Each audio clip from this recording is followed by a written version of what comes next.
Ya siku ya leo, kwa sababu Mungu wewe ni mwema, umependezwa Bwana nasi kuwa mahali hapa. Imefika ni wakati Bwana wa kusikia sauti yako. Wewe mwenyewe ndio mwanzilishi wa injili hii, na kwa sababu Bwana una jambo juu ya maisha yetu, jioni njema ya leo, mfalme wa amani, nena nasi kwa namna ya kipekee, ya kwamba kila mmoja anaisikia sauti hii Bwana akapate kukusikia, na akapate Bwana kukuelewa, na akapate Bwana kutenda mapenzi yako. Jioni njema ya leo Mungu, naitisha uweza na mamlaka inayoitoka kwako. Ni kwa sababu Bwana hatuna muweza wala mamlaka. Yesu, ukapate kutawala mahali hapa, ukapate kujidhihirisha mwenyewe, Simba wa Yuda.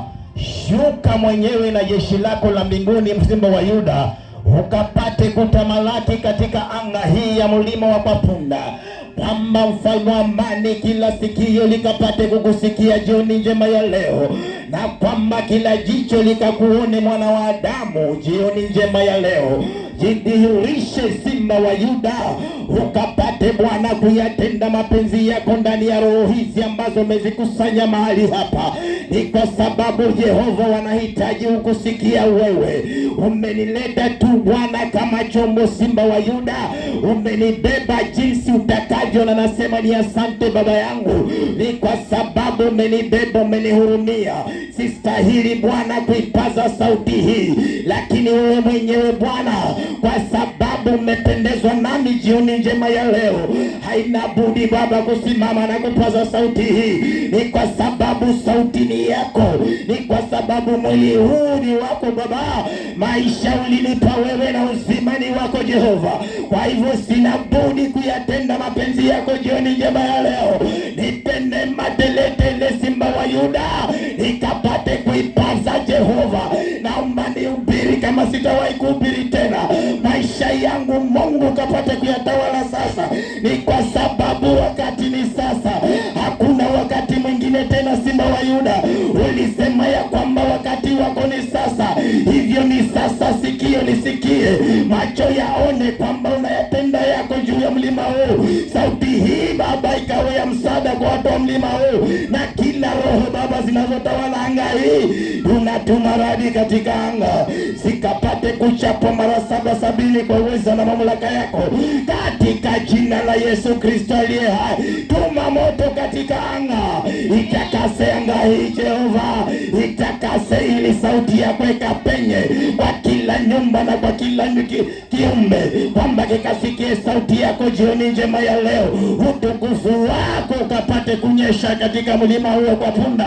Roho wako Mtakatifu akashike doria, na wingu lako likasimame juu ya watakatifu wako, kwamba hakuna silaha itakayosimama kinyume yetu, kwa sababu hatujasimama hapa kwa nguvu zetu, wala hatuna silaha za kujitetea, Simba wa Yuda, lakini wewe unazo silaha teletele. Tuma silaha zako Jehova zikapate kutawala mahali hapa. Watakatifu wako wakazungukwe na moto, ili kwamba kila roho zisizo kawaida zisiweze kupata nafasi katika maisha ya watu wako.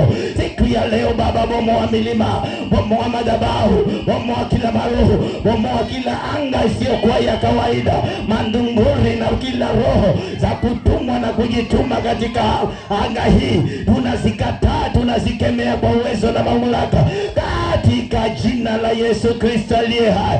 Yesu hakulisema ya kwamba hakuna silaha itakayosimama juu ya watakatifu yako itakayoweza kufaulu. Hivyo tunaamini uko mahali hapa, na anga hii Bwana umekubali iwe jinsi ulivyo. Utukufu wako tunauona ni kwa sababu ya uzima uliotupa. Hivyo sasa wakati huu tunakuita Baba wa mbinguni, shuka mwenyewe na mbawa zako tufunike mahali hapa, kwamba hakuna silaha itakayopata watakatifu wako. Jehova Jire, nasema ni asante, ni kwa sababu ya uzima na uhai. Neema yako inanitosha, Simba wa Yuda. Nikisimama jinsi ndivyo Bwana nikitubure, lakini kwa sababu ya nafsi uliyoweka ndani yangu ya uhai na uzima, baada ya kuumba mwanadamu katika udongo na mwisho wa siku ukampulizia pumzi iliyo hai, Baba, hatuna budi kushukuru kwa sababu uzima na uhai ni wako, na tunaomba haya tukiamini kwamba Mungu utakuwa nasi pamoja hadi tamati, na ni kwa Yesu Kristo tunaomba na kuamini. Amen. Haleluya, haleluya. Amen. Watu wa Papunda, Bwana Yesu asifiwe. Amen. Ni siku nyingine tena ambayo Bwana ametupatia. Tulikuwa mahali hapa siku ya jana na neno ni lile lile juu ya wokovu wa Yesu Kristo, kwa sababu hatujapewa jina lingine na kwa sababu hatujapewa wokovu mwingine. Wokovu ambao tunahubiri ni wokovu wa Yesu Kristo pekee. Hatujakuja kwa sauti zingine wala kwa jina lingine tofauti na lile tulilopewa, bali jioni njema ya leo tuko mahali hapa tena kuwakumbusha habari za mbinguni juu ya wokovu wa Yesu Kristo. Ni kwa sababu wokovu wake Bwana ndio ambao ni wa kweli. Hakuna zaidi ya wokovu huo tena, hakuna zaidi ya jina hilo tena. Hivyo nataka mutege masikio vizuri, ya kwamba neno la Mungu likapate kusomwa na masikio yenu yafunguke na mioyo yenu ya ndani ifunguke, mupate kuzisikia habari njema za Yesu Kristo anazonena na maisha ya watu wake aliyowapenda, anazonena na watu wake ambao aliwachagua. Hivyo ukisikia sauti hii, jua Bwana amekuchagua isikie. Kwa hivyo mtumishi wa Bwana, soma neno la Bwana. Somo letu tutapata katika kitabu cha Wakorinto wa pili mlango wa 6 mstari wa 1 na mstari wa 2. Nasema, nasi tukitenda kazi pamoja naye twawasihi msipokee neema ya Mungu bure. Kwa maana asema, wakati uliokubalika nalikusikia, siku ya wokovu nalikusaidia. Tazama, wakati uliokubalika ndio sasa. Tazama, siku ya wokovu ndio sasa. Bwana Yesu asifiwe. Amen. Siku ya leo ninataka kukuambia neno moja. Leo ninaongelea juu ya faida za wokovu. Kunazo faida nyingi ukiwa ndani ya Yesu, lakini nitaongelea mambo kidogo tu ya yale ambayo wewe mtu wa Mungu ukimkubali Kristo katika maisha yako utaona faida juu yako. Bwana Yesu asifiwe. Na ninaongea juu ya faida peke yake za Yesu Kristo ni kwa sababu Yesu Kristo hana mara mbili. Yesu, ukija kwa Yesu ni faida tupu, hakuna hasara. Ndio maana ninaongelea juu ya faida peke yake. Sitataka kukuambia na kuelezea uzuri wa Yesu halafu nikuelezea ubaya wa Yesu, maana Yesu huyu tunayemhubiri ana uzuri peke yake, hakuna ubaya ndani yake, maana yeye ni mwana mteule wa Baba. Bwana Yesu asifiwe. Amen. Vitu vingine vyote vina pande mbili. Kuna vingine vina uzuri na ubaya, lakini naongelea juu ya mwana wa Adamu na wokovu wake ambao hauna pande mbili, hauna uzuri alafu ukasema una ubaya. Hivyo ukichagua wokovu hujachagua kwamba uwe uko uzuri halafu baadaye yake ukaweze kujuta. Bwana Yesu asifiwe. Lakini kuna hiyo mambo ni mazuri leo ukayafanya, lakini mwisho wake ukajuta. Bwana Yesu asifiwe. Masababu yale unayoyafanya mengine yanakuwa matamu hapa, lakini mwisho wa siku yanazaa hatari katika maisha yako, yanazaa uchungu katika maisha ya mwanadamu. Hivyo vitu vyote vya duniani vina pande mbili. Hata wewe jinsi ulivyo uko mzuri na uko na ubaya. Bwana Yesu asifiwe.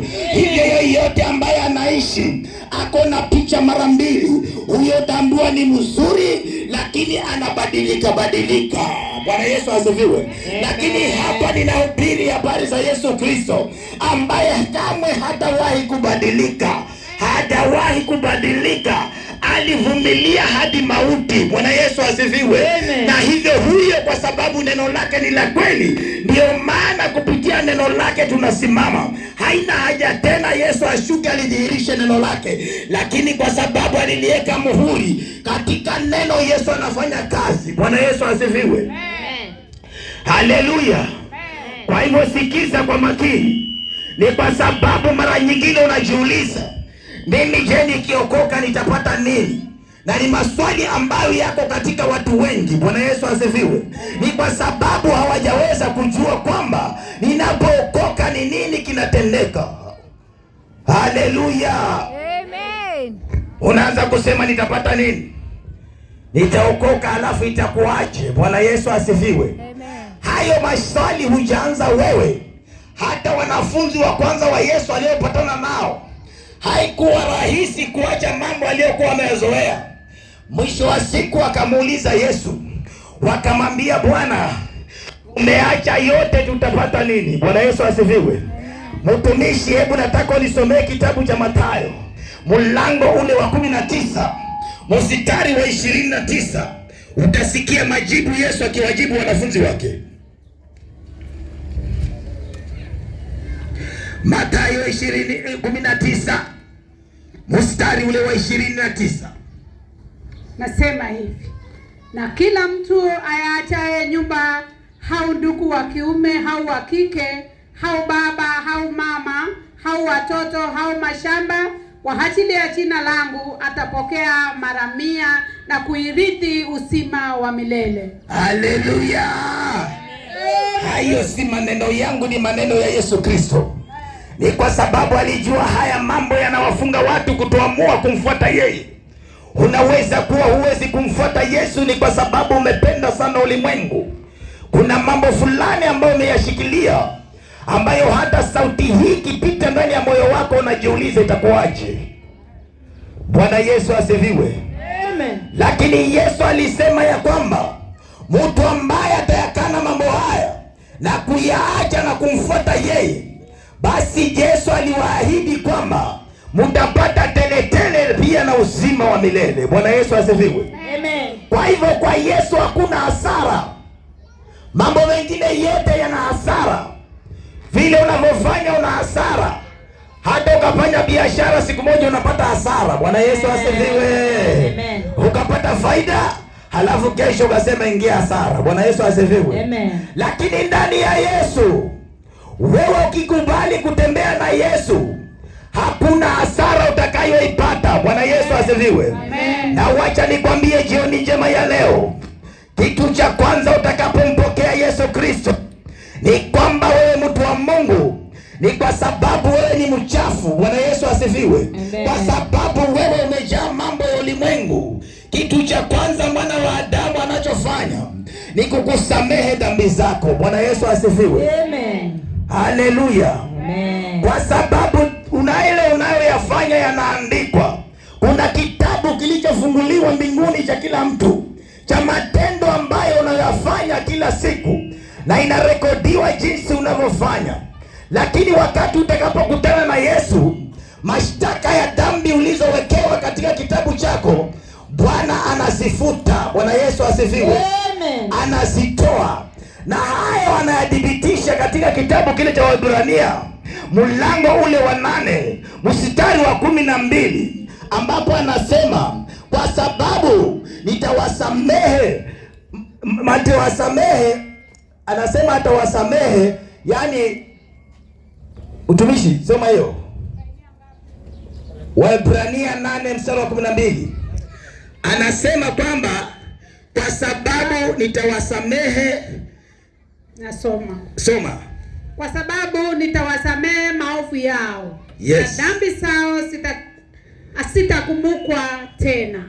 Haleluya. Amen. Hayo ndiyo kwanza Yesu atafanya kama wewe umemkubali. Ya kwamba wakati unapomkubali Yesu anasamehe maovu yako. Maana wewe ni mtenda maovu, mimi na wewe tuko watenda maovu. Lakini kitu cha kwanza mwana wa Adamu unapokutana naye, anasema nitawasamehe maovu yenu. Na pia anaongezea kwamba na dhambi zao sitazisahau. Anasema nitazisahau kabisa. Bwana Yesu asifiwe. Hivyo utaondolewa wewe kile kitu ambacho kinakutufanya sisi tuwe na mashtaka na Yesu Kristo kule mbinguni, ni yale makosa tuliyoyafanya. Bwana Yesu asifiwe. Amen. Haleluya. Amen.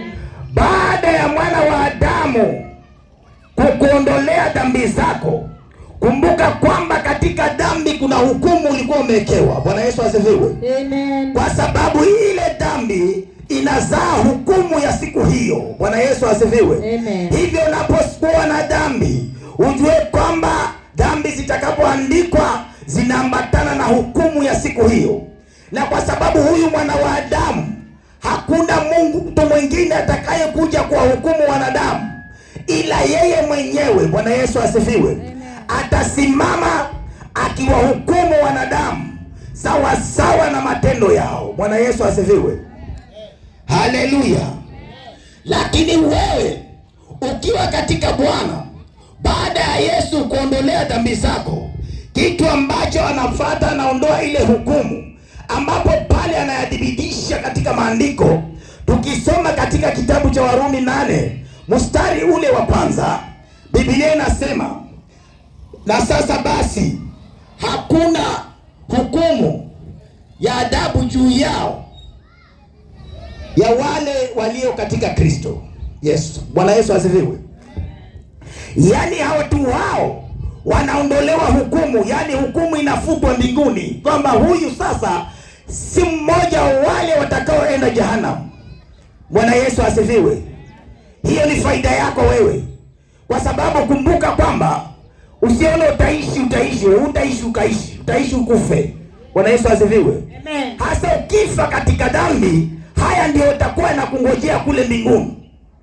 Lakini wewe ukiyakipuka ukiwa jinsi ulivyo na umukiri Yesu katika maisha yako, basi Bwana ataondoa dhambi zako na hukumu ya Bwana itaondolewa juu yako. Bwana Yesu asifiwe. Amen. Yaani unakuwa free sasa. Bwana Yesu asifiwe. Haleluya. Amen. Na hata ukishitakiwa na yeyote, hakuna tena mshitaki kule, kwa sababu Yesu mwenyewe ameyafuta mashitaka na hukumu uliowekewa. Bwana Yesu asifiwe. Amen. Jaji akisema hii sioni shida ya huyu mtu, hata asimame mwendesha mashtaka aongee namna gani, atatii amri ya jaji. Amen. Bwana Yesu asifiwe. Amen. Kwa sababu walimwengu watabaki na fotokopia yale ulikuwa ukiyatenda.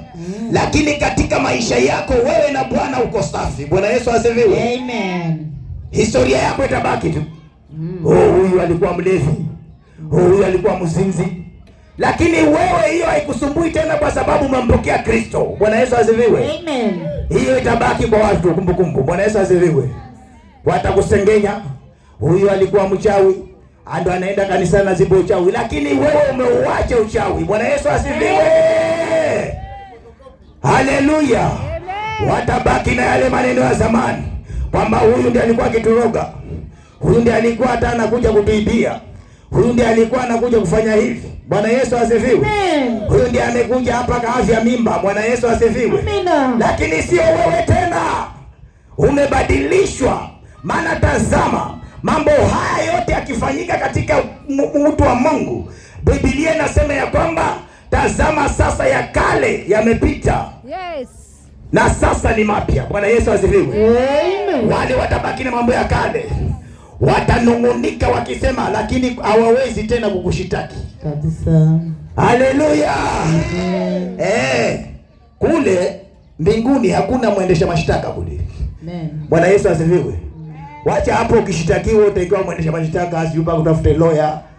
Wewe unakuwa unapewa hukumu ya matendo yako, na hakuna mwendesha mashtaka wala usijui lawyer, hakuna lawyer kule. Bwana Yesu asifiwe. Amen. Kwa hivyo usizinizini hapo, ukienda kule mbinguni unafuta lawyer, uzinifu hapo.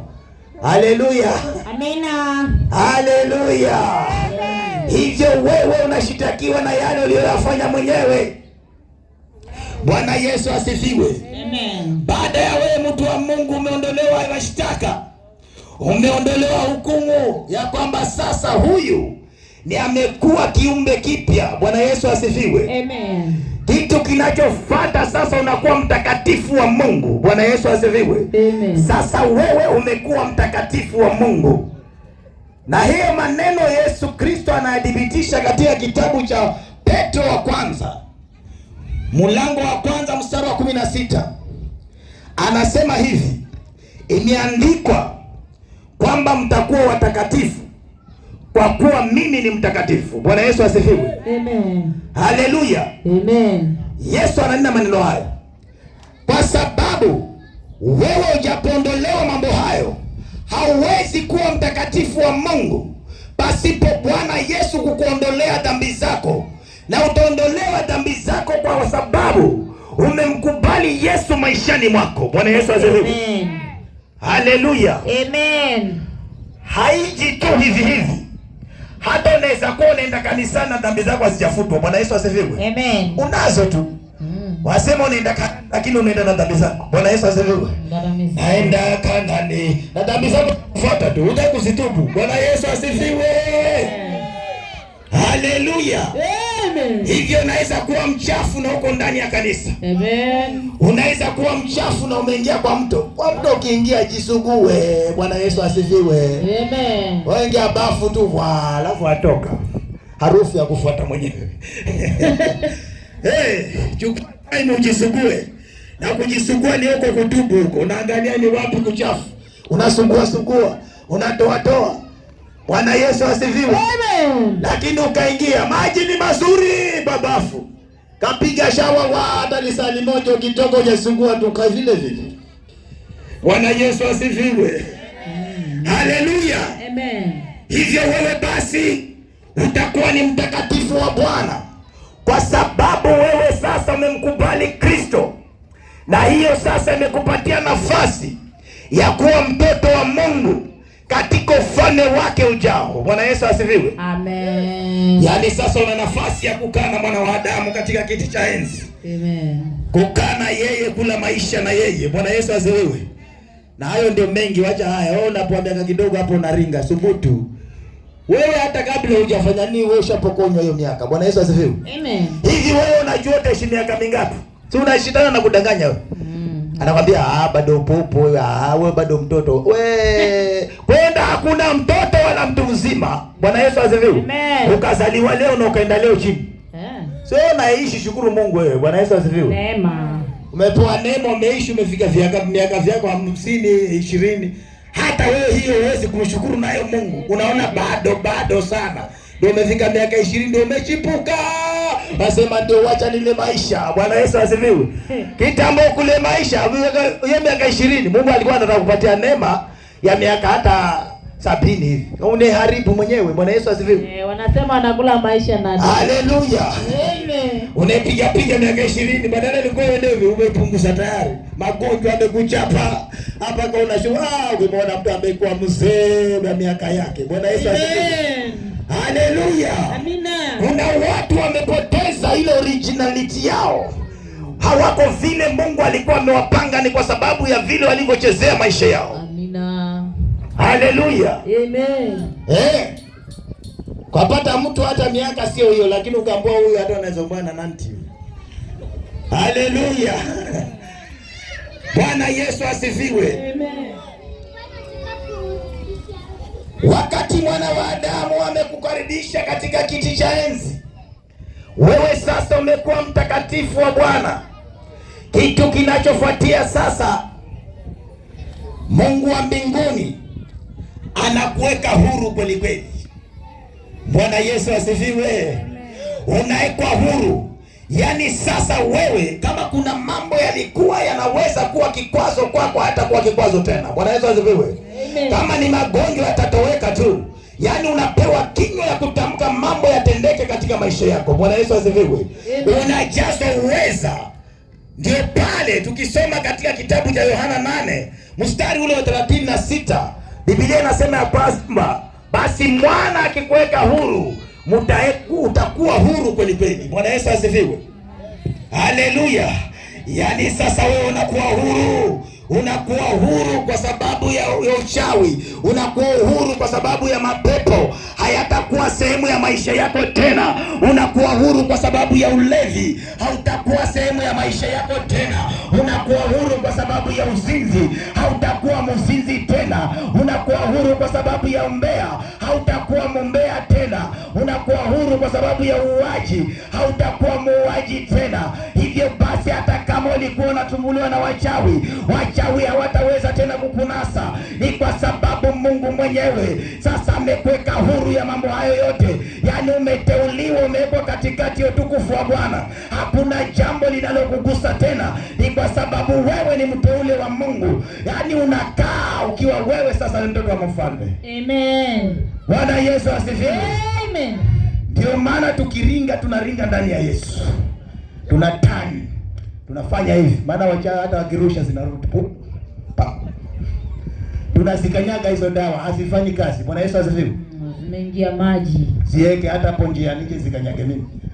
Bwana Yesu asifiwe. Amen. Wewe miti. Yesu anasema ndiye mti wa uzima. Wewe ni mti wa nini? Bwana Yesu asifiwe. Amen. Haleluya. Amen. Hivyo wewe ukiwa mteule wa Bwana, faida zako ni teletele sasa. Ni kwa sababu yale unayotaka kuyafanya yanaweza kufanyika. Amen. Bila mtu yoyote kuwa kizuizi katika njia yako. Hakutakuwa na vizuizi tena. Maana Bwana atakuweka huru kweli kweli. Bwana Yesu asifiwe. Amina. Haleluya. Amina. Hivyo kama bado una maswali juu ya huyo mwana wa Adamu, jioni njema ya leo ningekuomba ukapate kutafakari. Ni kwa sababu muda na wakati hauko upande wetu tena. Ni kwa sababu wewe sasa masaa yako yanaenda. Bwana Yesu asifiwe. Amen. Sasa wewe sasa umechaguliwa. Mungu anataka utengane na ulimwengu. Bwana Yesu asifiwe. Amen. Sasa wewe si wa ulimwengu. Si kwamba uko ulimwenguni. Bwana Yesu asifiwe. Amen. Wewe kusema uko ulimwengu, wewe uko ulimwenguni ndio. Lakini huyafanye ulimwengu. Bwana Yesu asifiwe. Amen. Unafanya mambo tofauti na vile kuwa unafanya. Bwana Yesu asifiwe. Yaani ulitolewa katika uchafu. Sasa unaletwa mahali pasafi. Bwana Yesu asifiwe. Wewe sikuletwa wewe kwa meza alafu unarudishwa kwa choo. Amen. Wewe ni inzi wewe. Bwana Yesu asifiwe. Uko chooni, uko mezani, uko wapi? Wewe ni inzi basi. Wa Kristo. Bwana Yesu asifiwe. Inzi ndio unampata kila mahali. Chakula kikiwa kizuri anakuja vong. Inzi. Amen. Bwana Yesu asifiwe. Amen. Lakini sasa wewe mtu wa Mungu utakapokuwa umepewa neema hiyo, Amen, unastahili sasa uyawache ya ulimwengu. Bwana Yesu asifiwe. Amen. Ndio pale neno la Mungu linasema katika kitabu kile cha Mathayo mtakatifu mlango wa 6 mstari wa 24, anasema ya kwamba mtu hawezi kuwatumikia mabwana wawili. Biblia inasema utamchukia huyu na kumpenda huyu, ama utashikamana na huyu na kumdharau huyu. Amen. Hamuwezi kumfanyia Mungu kazi zake na mali ya ulimwengu. Bwana Yesu asifiwe. Amen. Akiongea mali, wewe unaweza sema tunazitaka hizo mali kanisani. Bwana Yesu asifiwe. Lakini wewe mali spiritual ama kiulimwengu ama katika roho, katika jinsi Bwana anavyofanua, mali ni ulimwengu. Bwana Yesu asifiwe. Amen. Ndio pale anasema ya kwamba hauwezi tena wewe kumfanyia mtumishi. Hebu soma hiyo Mathayo 6 mstari wa 24. Nataka msikie, sio wasema huyu fonda na usema maneno yake huyu. Naweza sema neno yangu kweli, maana kama usome Biblia mnaweza kudanganya wewe. Haleluya. Lakini hatujakuja hapa kudanganya, tumekuja kukwambia ukweli. Ukweli mtupu ulio ndani ya Biblia. Haitujafanya copy paste, iko ndani ya Biblia. Msomee, wasomee wasikie. Mathayo 6 mstari wa 24. Hakuna mtu awezaye kutumikia mabwana wawili, kwa maana atamchukia huyo na kumpenda huyo, ama atashikamana nayo na kumdharau huyo. Hamwezi kumtumikia Mungu na mali. Bwana Yesu asifiwe. Amen. Hayo ni maneno ya Jehova. Haleluya. Hivyo basi wewe ukija kwake Yesu usirudi tena kurudi kwa yale mambo ulikuwa ukiyafanya. Haitajiki tena wewe uliyechaguliwa sasa, uliyejitubia dhambi zako na kusema sasa mimi nataka kumwishia Kristo, urudie tena tabia zako zile zile za ulimwengu. Bwana Yesu asifiwe.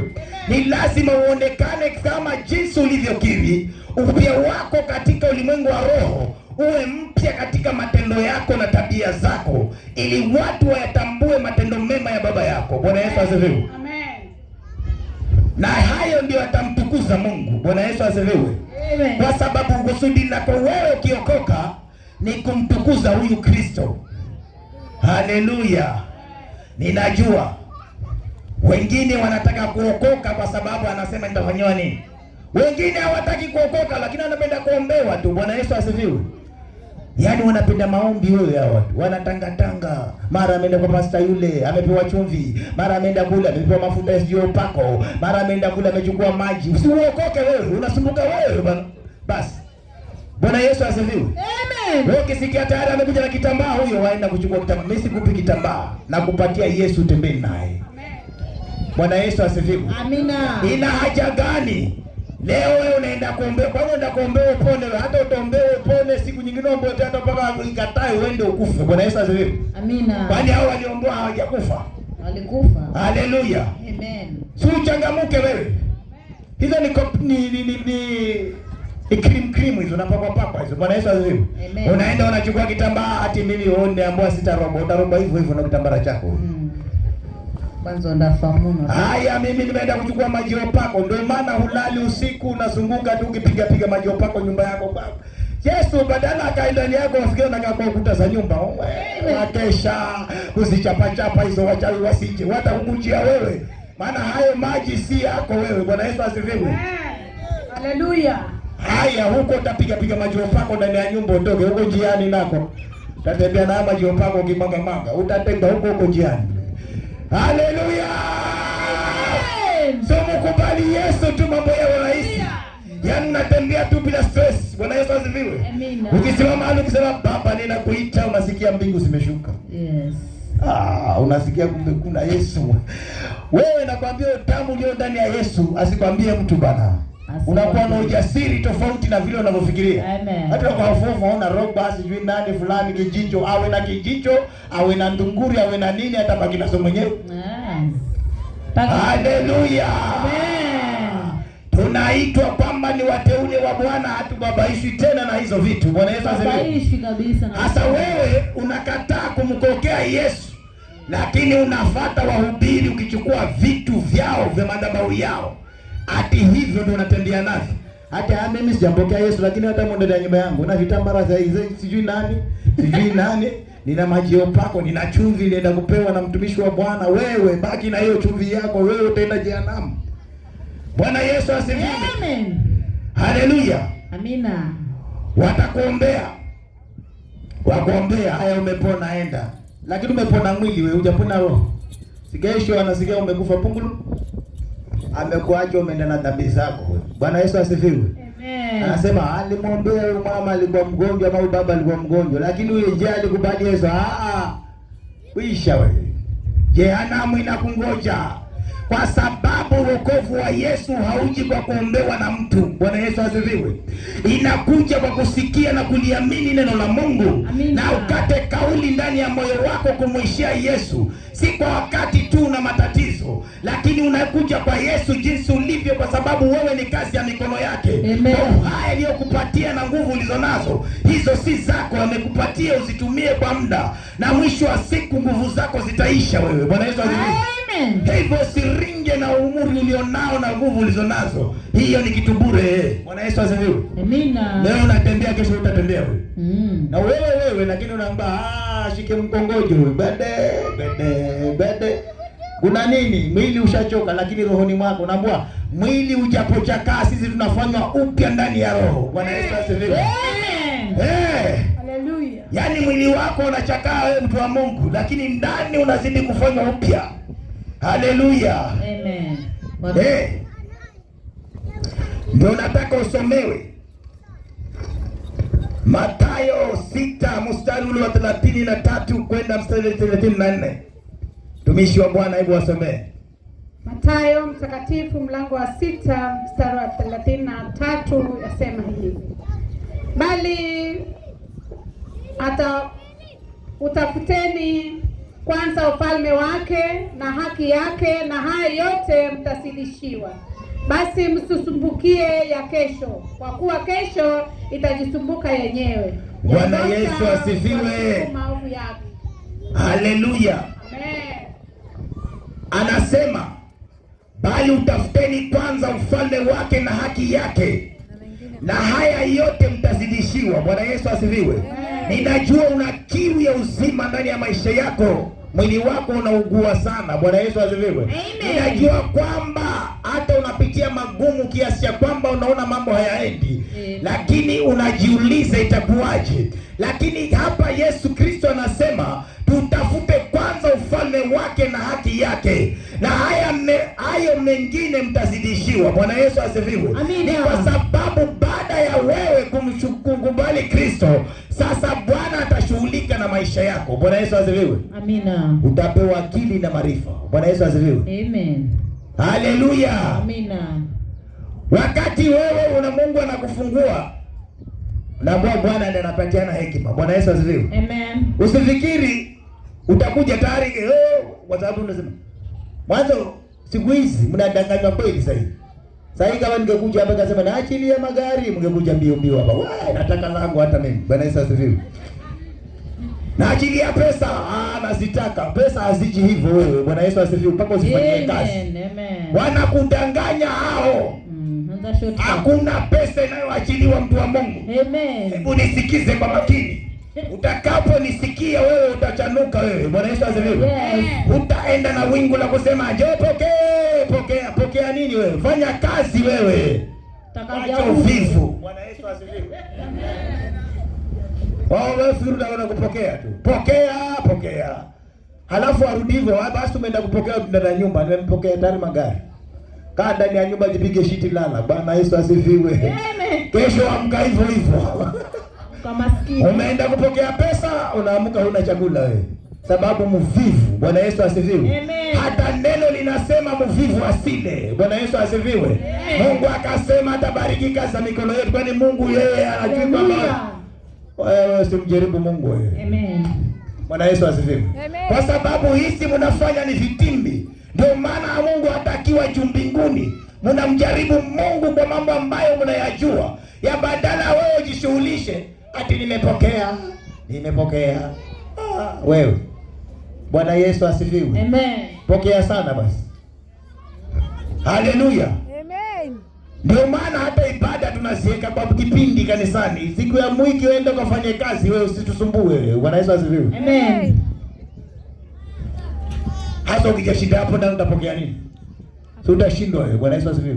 Amen. Hadi mimi nampenda Yesu na kada na kanisa. Kaa hapo ndani ya kanisa kitoko tutakula nini wewe? Hapo sasa. Haleluya. Tusimjaribu Mungu kwa mambo ambayo tunayajua hayawezi kutendeka. Amen.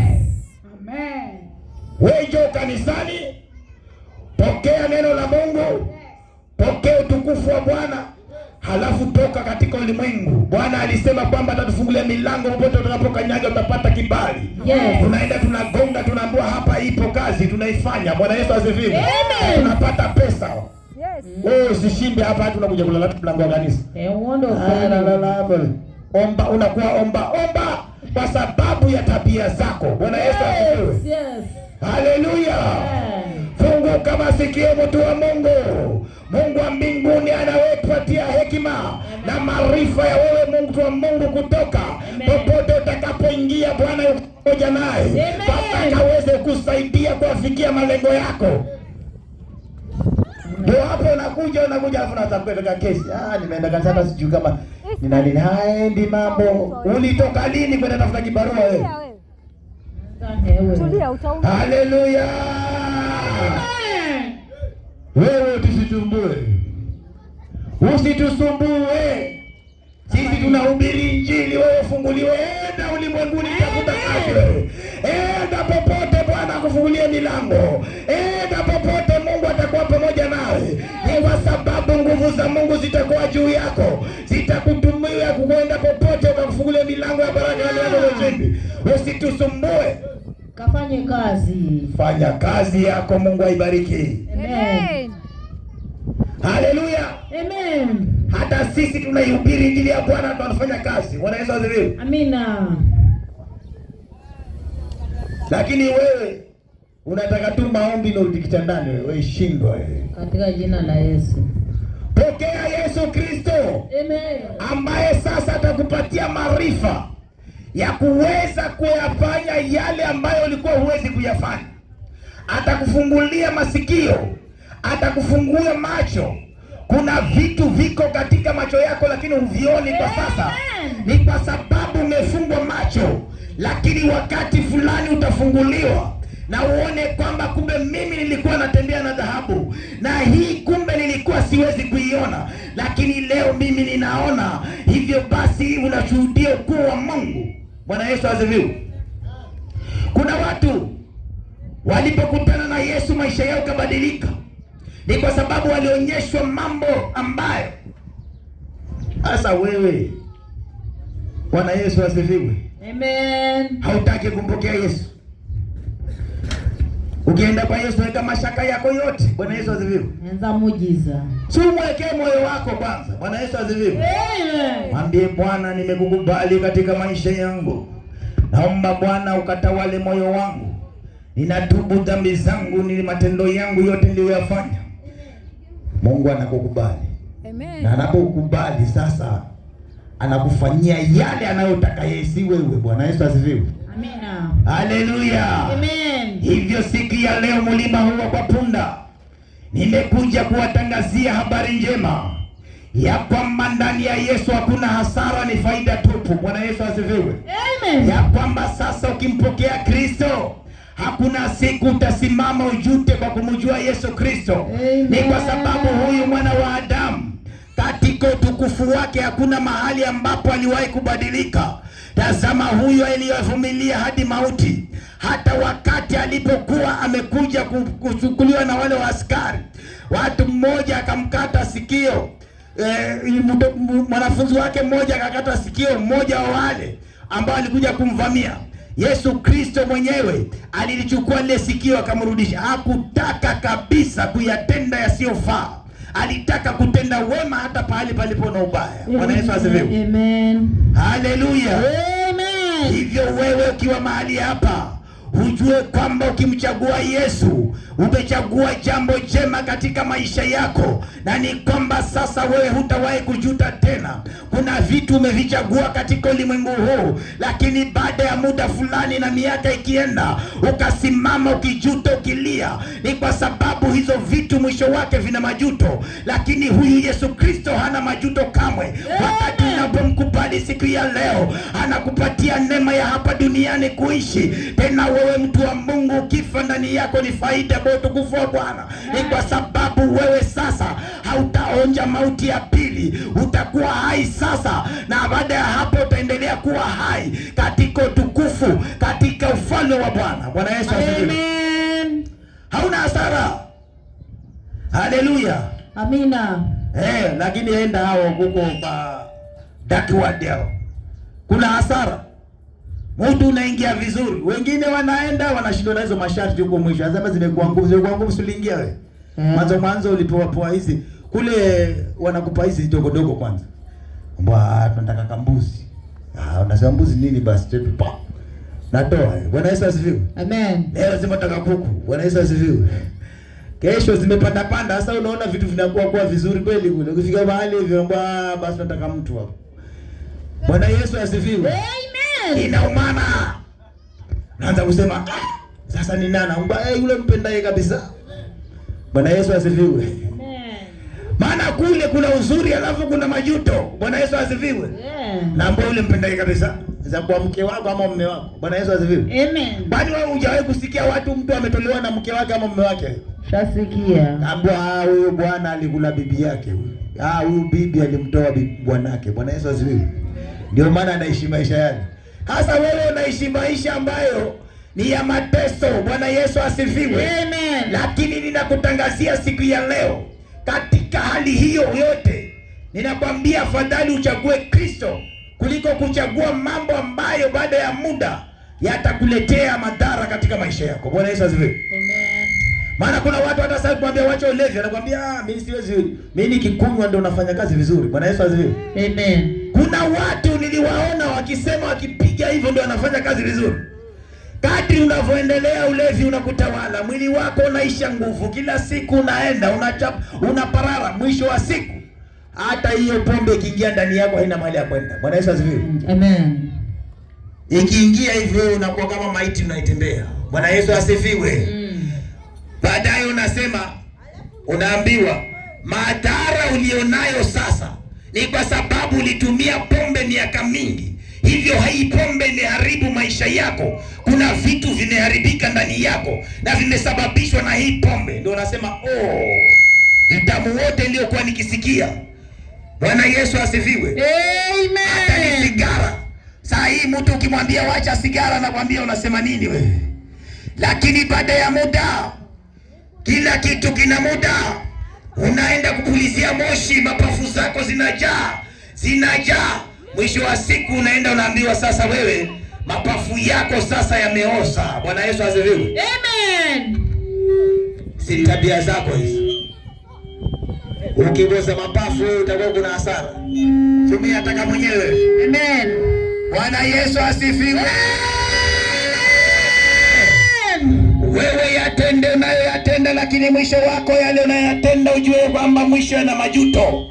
Hakuna kitu chochote cha ulimwengu huu ambapo kinaenda kumaliza kikiwa ni kizuri. Vingi vinamaliza na majuto. Lakini ukiwa ndani ya Yesu, Bwana atakulinda, atakupatia mpaka ya mambo ya yale unaweza kuyatenda ukiwa katika uwepo wake, na kamwe hutawahi kujuta kumjua Yesu Kristo. Bwana Yesu asifiwe.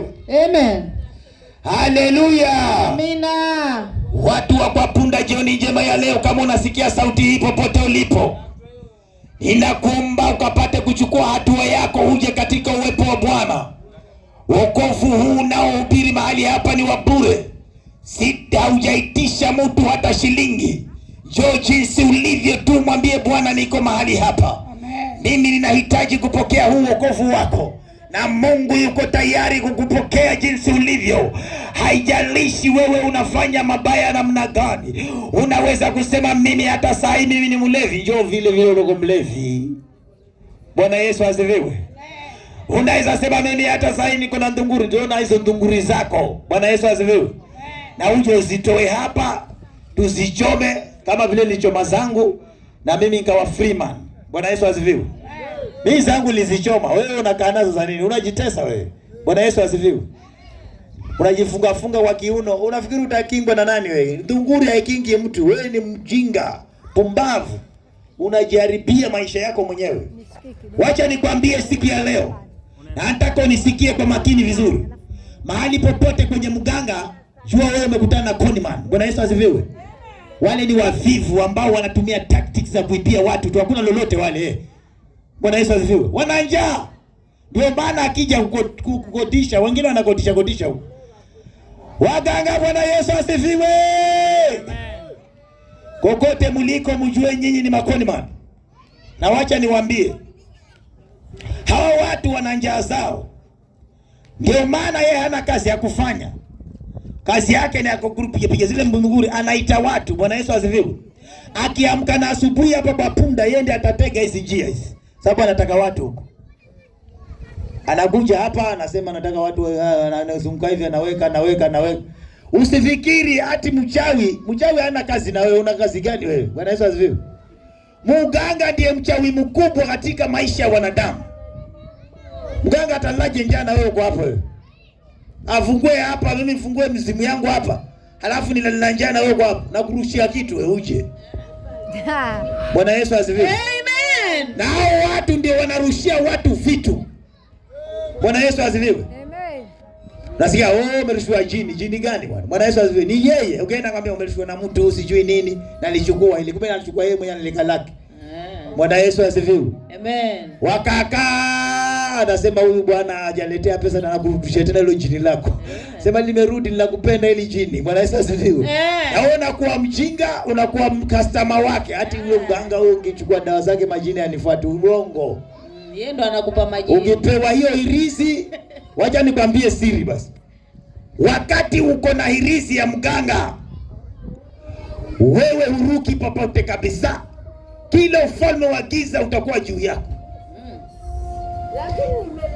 Uko na connection yao. Hirizi ina connect huko. Bwana Yesu asifiwe. Amen. Hivyo hata ukipita hao, kama mtu ana vitunguru chake ukipita hivi na gari anasikia tayari harufu, asema ni mwenzangu. Bwana Yesu asifiwe. Amen. Unashuka sikia ni mwenzangu. Wanajuana. Bwana Yesu asifiwe. Maana uko na vipurupuru na pia wewe. Nini kwa hivyo? Haleluya. Amen. Mimi siku moja nimeenda kugangwa na mganga. Akanambia wewe Fondo, nataka nikuzike.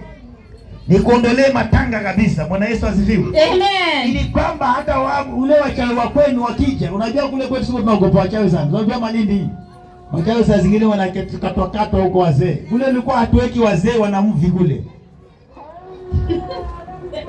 Wanaeka dawa hizi sio nini nyeusi wawe. Amezeeka lakini akionewa ziko nyeupe anakatopanga. Ambao unatuoga.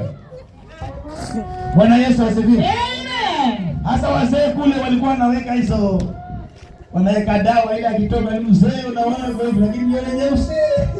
Bwana Yesu asifiwe. Kwa sababu anaepuka ukapopanga, maana yule nyeupe tayari ni uchawi. Bwana Yesu asifiwe. Amen.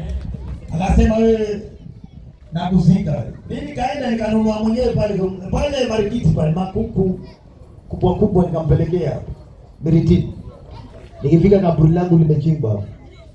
Nimeenda na nguo zangu, sada yangu nimeenda nayo. Mimi maiti aliye hai. Bwana Yesu asifiwe. Na nikaenda, nikasema sasa wewe ni maiti, kanambia basi ni maiti kweli, nikaingia ndani. Kalala hapo. Wacha waimbe nyimbo wewe. Za matusi. Wakaniimbia, wakasema sasa wewe hurogeki tena wewe. Bwana Yesu asifiwe. Amen. Na mimi nikasema vile sirogeki tena, wacha niende kwetu sasa. Basi nikatoka. Nikasema sasa ninaenda nisimetigambo mimi. Nakwambia black power na black power zinajuana. Ukienda na wahuku yeye anakuja na wahuku. Haleluya. Hauna ujanja wewe. Kama umeenda kuchukua kuruka na juu, yeye anakuja na wa chini. Amen. Mnakutania pale pale. Wacha nilienda nyumbani siku hiyo, siku lala. Ilikuwa siku mbaya kwangu. Ndio naonekana vizuri. Yaani nimeingia kumbe ndio mtaa mzima amejua nimekuja na dawa za kutoka Mombasa.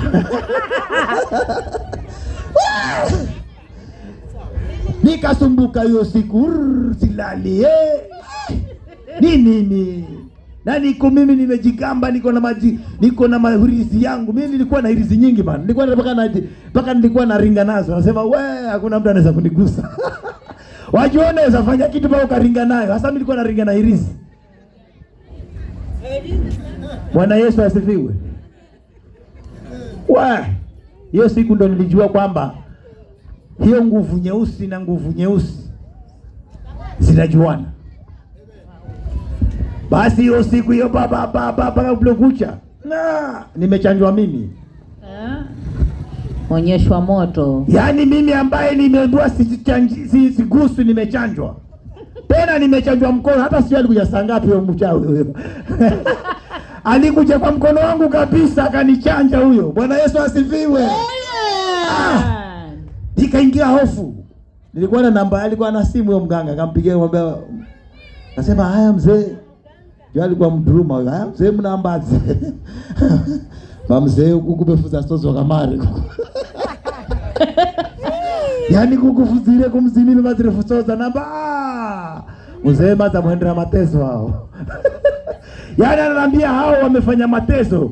Yaani si kweli vile amefanya. Kaambia amenichanja tazama mpaka dawa nyeusi. Kasema wewe ukija njoo huku kwangu. Sasa nilipokuwa nikienda kwake ninajiuliza huyu mganga kweli. Yaani wewe ukiona mimi nahubiri Yesu wewe niache tu.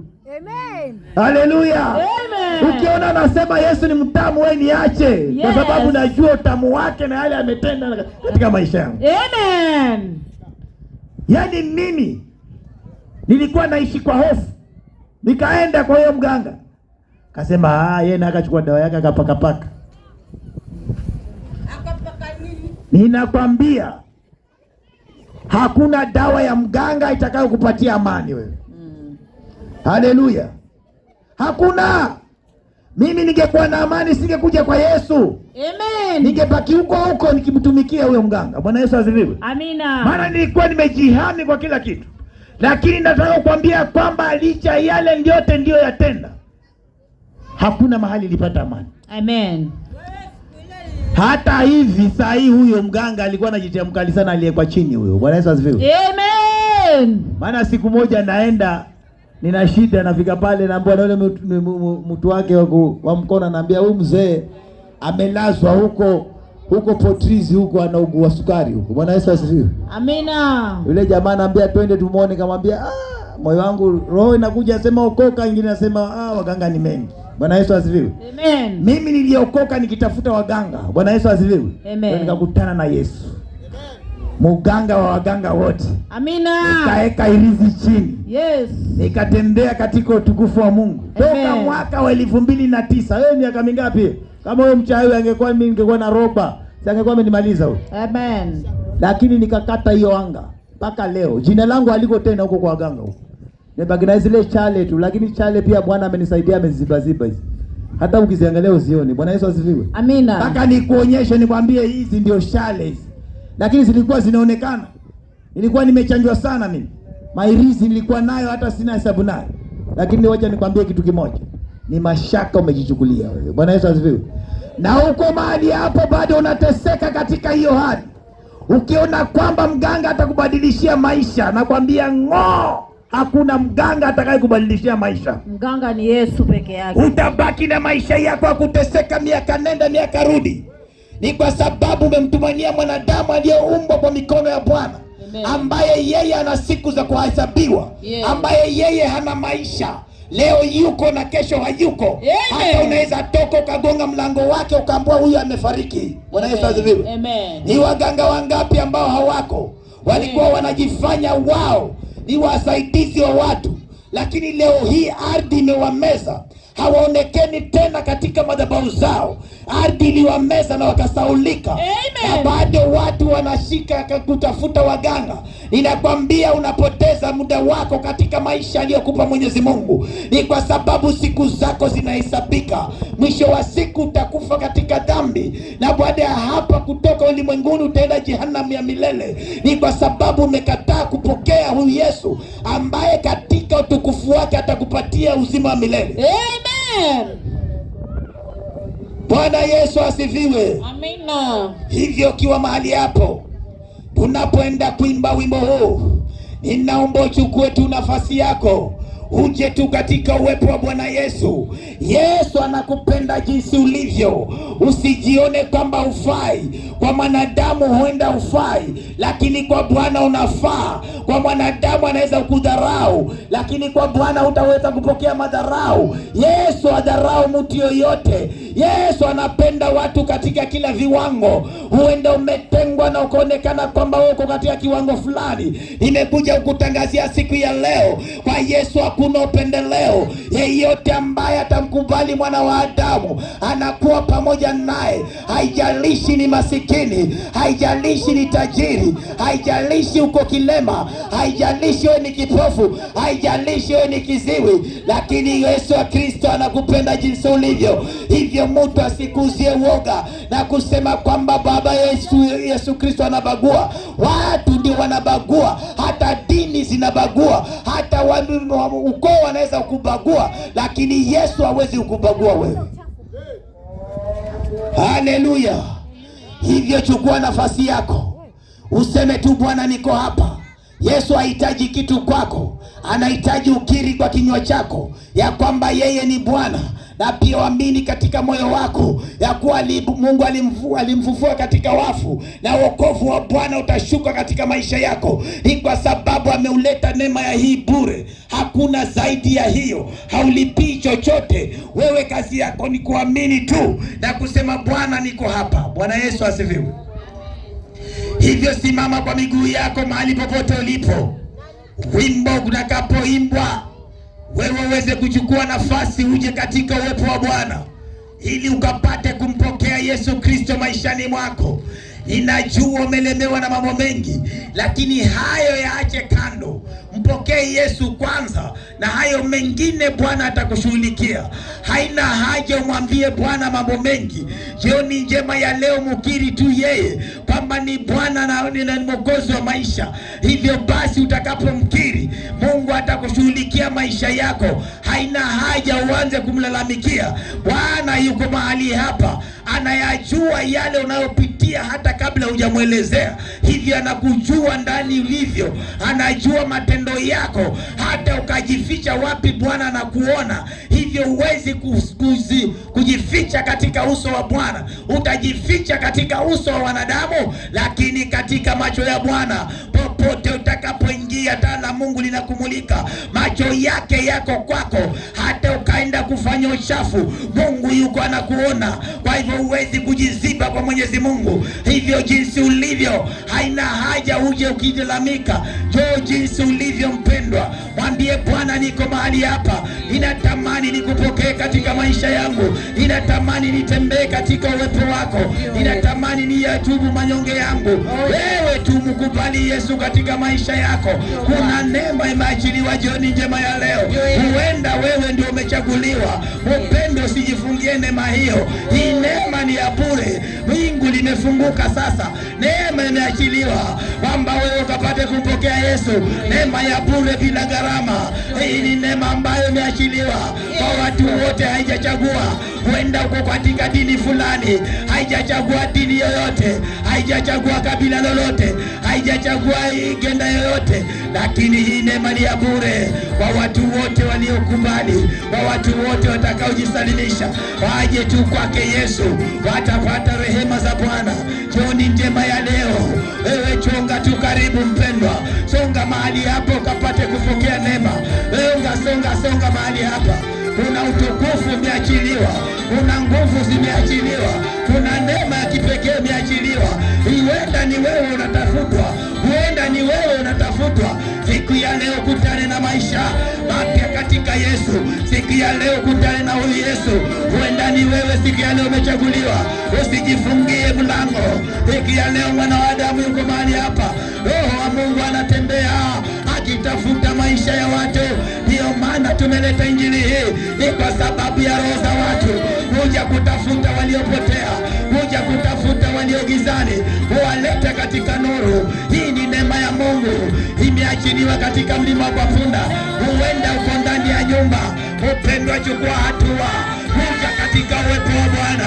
Usiteseke katika hali hiyo, kwa sababu kuna neema imeachiliwa.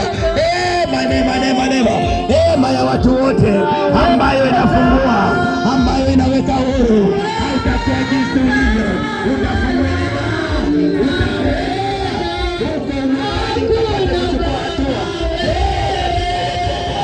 jioni njema ya leo. Sikia sauti hii, njoo katika uwepo wa Bwana. Upate kupokea. Usimwonee haya Yesu, usimwonee haya Yesu, usimwonee haya Yesu, usimwonee haya Yesu. Unayajua maneno yako, unayajua unayopitia, unajua hakuna haja kumwonea haya.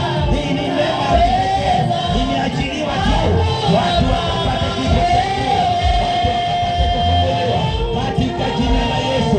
Mulima huu Bwana anaupenda, ndio maana anawaita mulima huu. Mungu anawapenda, ndio maana anawaita. Bwana hajabagua, anawaita katika ufalme wake wote, katika dini zote, katika madhehebu yote, katika kabila zote. Haijafanya watu wote waweze kupokea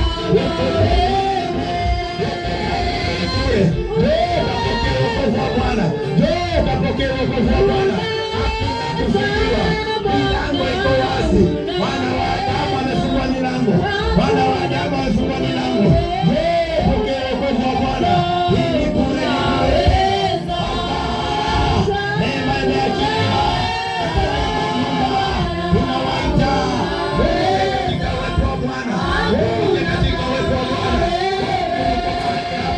Anatafuta roho zake, anatafuta watu wake.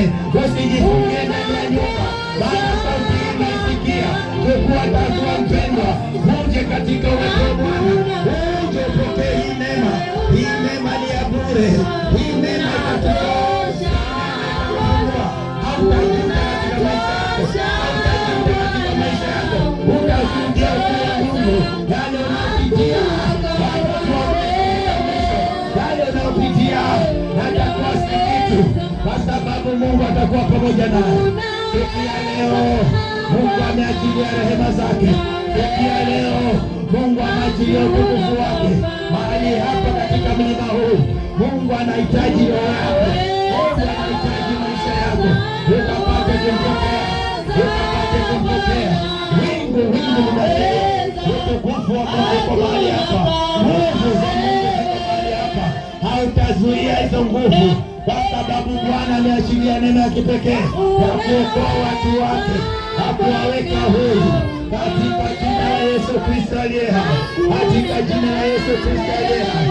Yesu anaachilia rehema zake. Amewahurumia mlima huu. Mlima huu umehurumiwa siku ya leo, ya kwamba mtu mmoja anatafutwa, ya kwamba uko mahali hapo usiteseke, ya kwamba uko mahali hapo ukapate kuona utukufu katika jina la Yesu Kristo aliye hai. Anga imefunguliwa. Anga imefunguliwa. Anga imefunguliwa. Anga imefunguliwa. Anga imefunguliwa. Anga imefunguliwa. Utukufu wa Bwana. Utukufu wa Bwana. Utukufu wa Bwana uko mahali hapa. Uko mahali hapa. Watu wote unaitwa uje mshuhudie utukufu wa Mungu. Ni kwa sababu Bwana anataka watu wake. Amekuja kuwafungua. Amekuja kuwaweka huru. Amekuja kuwafungua. Utawapa punda. Siku ya leo pokea neema. Utawapa punda. Siku ya leo pokea neema, kwamba Mungu yuko mahali hapa. Anakuita uje upokee wokovu wa bure. Anakuita uje upokee neema ya bure. Anakuita uje upokee neema ya bure. Wewe njoo hapa ukapate kukutana na mwana wa Adamu, ukapate kukutana na Roho wa Mungu ambaye atakushughulikia katika maisha yako. Hayatakuwa tena maisha yako ya ukawaida, bali Roho wa Mungu atatengeneza maisha mapya ndani yako. Utatoka hapa ukiwa kiumbe kipya. Utatoka hapa ukiwa umebadilishiwa maisha. Utatoka hapa ukiwa umebadilishiwa anga, katika jina la Yesu Kristo. Bwana Mwenyezi Mungu yuko mahali hapa. Uwepo wake unazidi kutawala. Moto umeachiliwa kila pembe. Ni kwa sababu Bwana anawapenda watu wake. Anasenda kusaka roho zake ya kwamba zirudishe katika uwepo wake, katika jina la Yesu Kristo aliye hai. Mlima wa Punda, Mungu anawapenda. Mungu anawahitaji. Bwana anawaita uje katika ufalme wake, uje katika wokovu wake. Bwana anawahitaji jioni njema ya leo. Huenda unapitia kipindi kigumu mpendwa, mahali ulipo hata ujui utafanyaje. Siku ya leo neema iko mahali hapa. Njoo kakutane na Baba. Njoo kakutane na Mwenyezi Mungu. Njoo kakutane na Yesu Kristo, katika jina la Yesu Kristo aliye hai. Maana Bwana amekubali. Wingu limefunguliwa. Watu wakapate kupokea neema ya bure. Watu wakapate kufunguliwa katika jina la Yesu Kristo aliye hai. Roho wa Mungu yuko mahali hapa. Popote ulipo, chukua hatua mpendwa. Popote ulipo, sifungiwe. Yesu yuko mahali hapa. Yesu yuko mahali hapa. Yesu yuko mahali hapa. Njoo kushuhudie ukuu wa Bwana. Vifungo vinakatika, roho zinakatika, maroho yanatoweka. Hautasumbuka tena, maana kuna neema ya kipekee. Roho wa Mungu anashughulikia maisha ya watu wa Punda. Mahali hapa Bwana amejidhihirisha kwamba ni mlima aliyopenda, hivyo anataka kuubadilisha, na Roho wa Bwana yuko kazini. Anga hii ameiteka, ya kwamba kila mamlaka zote ziko chini yake sasa, na watu wake wakapate kufunguliwa. Jioni njema ya leo inakuomba popote ulipo, chukua hatua yako, uje katika uwepo wa Bwana, kwamba mahali hapo ukapate kushuhudia utukufu wa Mungu. Hautatoka bure. Mwokozi wa roho yangu, lakini mnitembelee, nitajipoteza. Tutakutembelea katika jina la Yesu.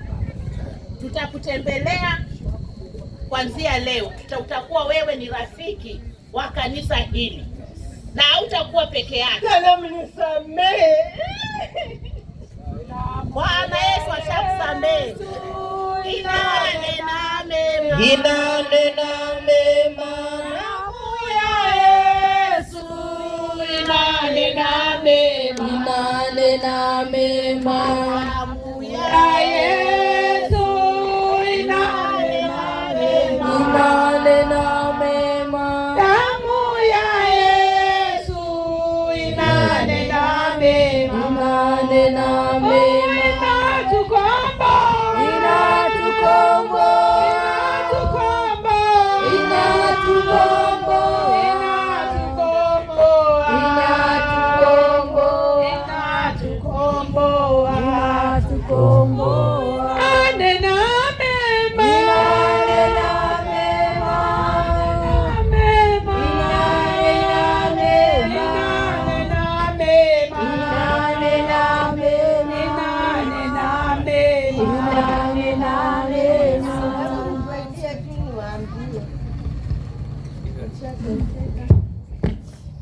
Haleluya. Amen. Haleluya. Amen.